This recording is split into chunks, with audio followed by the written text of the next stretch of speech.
Okay, today I'm going to share with you how much I spent on the Annapurna Circuit in 2021. So my boyfriend and I did the Annapurna Circuit, the entire thing. I'm talking from Besisahar.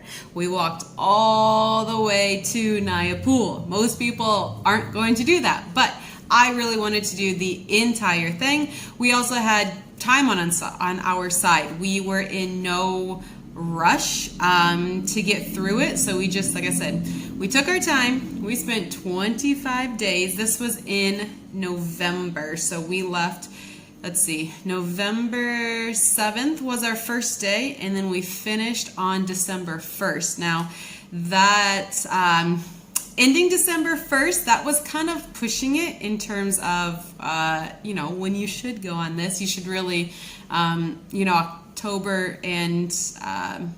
October, November for the fall are the hiking months. So yeah, we kind of pushed it by ending in December. But this is, like I said, I want to go over what we spent on this. So what you'll know, or what you'll realize when you're on the trail, is that the higher up in elevation you go, the higher the price is. And I mean, this makes sense, right? Once you get past Manang, there is no roads. Like, the only way to get food and supplies up there is by porters, by donkeys, etc. So that comes with a cost. So like, yeah, when you start out, it's going to be pretty freaking cheap, and the higher up in elevation you go, the more expensive it is. But then once you reach the pass on the way down, the prices will start to come down again. So let's see, how do I do this? I'll wait till the end to tell you how much I spent total. And right now I'm just going to go through each thing. So in terms of, cheap down low, expensive up top. For example, lemon teas down low were like 60 Nepalese rupee, which is the equivalent of 51 cents. And the most I paid for a lemon tea was 150 Nepali rupees, which is $1.26. So you're gonna see me look down all the time because I had to write all this out. I also have my laptop in front of me because I keep a spreadsheet of everything. But I got good information for you, don't worry. Okay, so veg dal bhat. So dal bhat is what you're probably going to eat every night. 1, it's cheap. 2, you get free refills on it. And 3, it gives you the power and energy you need to trek the next day. So I highly recommend getting the dal bhat. I always went with the veg dal bhat. So I spent anywhere from 350 Nepali rupees to 575. So that equates to about $2.96 USD, of course, all the way up to $4.83. Anthony, on the other hand, did get meat with his dal bhat. So it was either chicken or yak, depending where on the circuit we were. So for his ranged from 600 to 875 Nepali rupee. So that equates to anywhere from $5 to $7.29. For breakfast every day, we got boiled eggs and Tibetan bread. So an order of eggs comes with 2. So 1 order of boiled eggs is actually 2 boiled eggs. So for that, I spent anywhere from 140 to 350 rupees. So that equates to $1.18 to $2.94. Tibetan bread, that's just 1 order. So 1 order of Tibetan bread is just 1 piece of bread. That's going to range you anywhere from 150 Nepali rupees to 315. So converting that is going to be $1.25 to $2.64. Now, along the way, you can get a lot of Western food, but you're going to pay for that. Like, sure, you can get garlic bread and gnocchi, but that's going to be extremely expensive compared to what we ordered, which is Nepalese food, the local food. So that's kind of what you can expect For food, now I spent an average of $15.18 on food per day. That's kind of where like the most of your expenses are going to come, because all you're doing is walking every day and then eating food afterwards. Now, rooms. So we paid for rooms half of the time. So we did the trek for 25 days. So we had 24 nights. 12 of those nights we actually had to pay for the room. The other 12 nights, the agreement was if you eat all your meals here, which really means dinner that night and then breakfast in the morning, then you don't have to pay for a room. So rooms, they can range anywhere from $1.60. Now, okay, so I should go back up. So the food is all like per person. Now the price of rooms, I'm going to tell you the price of it total, but that was good for 2 people. I believe they charge differently if you have a 1 person or 3 people, but the price for 2 people in one room ranged from $1.60 a night. Yep, you heard that. $1.60 per night to $12.60. Now that one that we spent $12.60 was in Kagbeni, which is over the pass, and it was an actual hotel. Like, it was not a traditional tea house. It was legit a hotel. We did not have to pay for our meals there, but it was a real hotel room.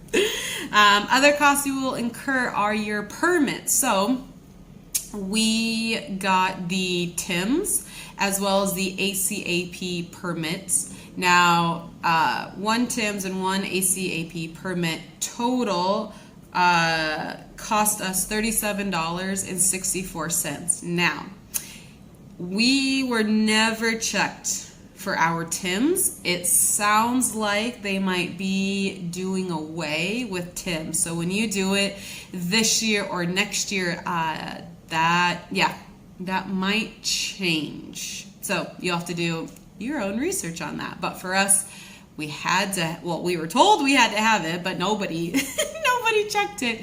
And then our other costs came from transportation. So we left from Pokhara and went to Besisahar on the tourist bus. So that was $4 per person one way.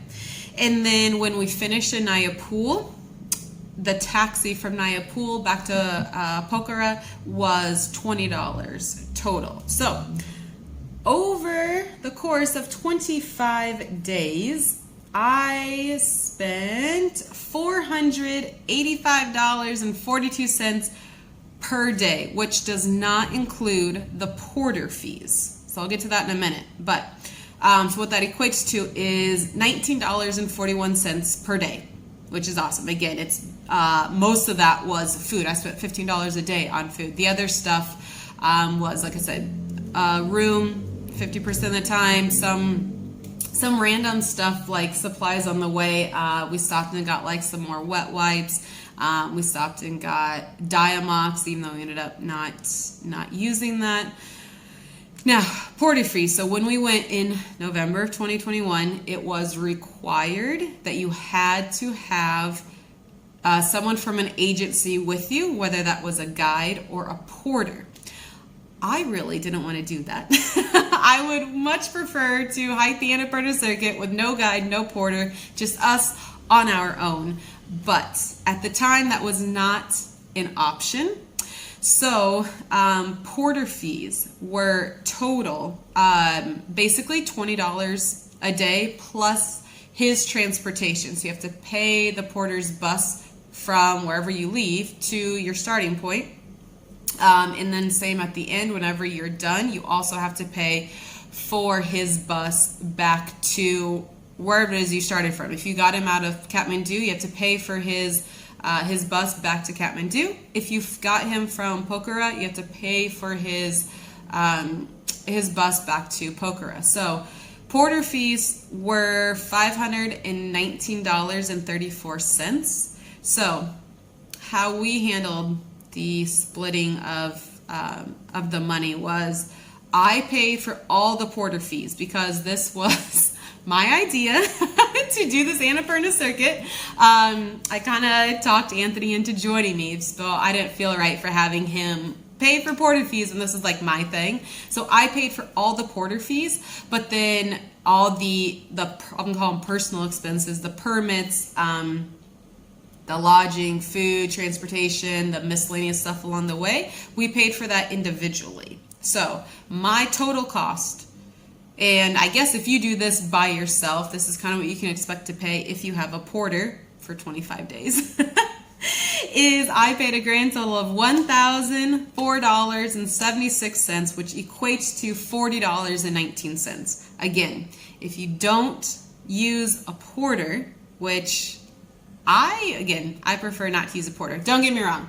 It was very nice to not have to carry my bag, but I did not like, one, right, when you leave in the morning, you have to like already know where you're going to stay at night. So it kind of, you didn't have the spontaneity of being like, oh, actually, I want to stay here because this is awesome, and not go to that next village we thought we were going to. So without a porter, you're looking at about $20 a day. Again, that's what I spent. You might spend differently. You might spend more, especially if you're going to buy more Western foods. You also might spend less. I will tell you that I only ate twice a day. I only had dinner at night, usually at around 6 o'clock or so. And then we always got our food or our breakfast for takeaway in the morning because we're not hungry right when we wake up. So we didn't eat breakfast until about 10 or so, and we just stopped along the trail. So again, if you eat 3 meals a day, your costs are going to be higher than mine. So I will say I had planned, not including porter fees, of course, I had planned or had enough money on me for $35 per person per day because I did not want to be in a situation where we ran out of money on the trail and then we're screwed. Now, surprisingly, Chame and Manang did have ATMs, but I would not rely on this because who knows how often they are restocked with money. So you should have all your money up front to last you the entire time. So yeah, that's, again, this is the what it costs for me in November of 2021 to hike the Annapurna Circuit. So, as always, like the video, leave me a comment. Are you going to do the Annapurna Circuit, and when? Like, I want to know if you have done it in 2022, because it's March now, so this would, April and May are your next windows of time to do this. If you do go on this circuit, please let me know how it is. I'm very curious. I'm curious about how much you spend and see like where, if I'm in line with most people, if I'm a little like lower than other people, if I spend more than other people, please let me know. And the next video will be right here in 3, 2, 1.